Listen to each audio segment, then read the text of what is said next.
Hey guys, welcome back. In this video, I'm going to show you how to keep site private on Wix. So let's get started. So for this one, I have some three methods in order to do this.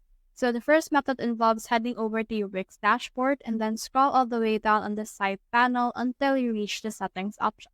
So click on settings right here. Then once you have clicked on that, just head over and click on this website setting. And then from in there, you should be able to see the site is published. So click on this Unpublish right here, and then click on Unpublish your site. And then once you have done that, once your site has been unpublished, it won't be visible to anyone anymore once you have sent them the link. And then, as you can see, site has been unpublished. And then scroll down from this, and you can see this option for this specific thing.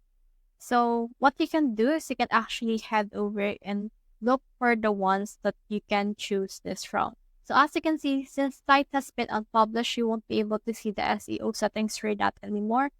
But in here, if you open your Wix website editor, you can also password protect your website.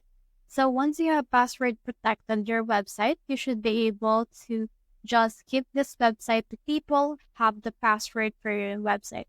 So to do that, what we can do is we can actually head over to our pages and menu for our Wix website. And then in here, you can see this home page, click on the three dot, click on SEO basic, and then from in there, you should be able to see the permission, click on password holders, and then put in here a page password. In that way, people with password will only be able to open this one if they have the password. So that's the whole process. I hope this video helped you to keep your site private and Wix. If you have found this video helpful, simply leave a like, below, or subscribe because it helps me reach more people. See you soon!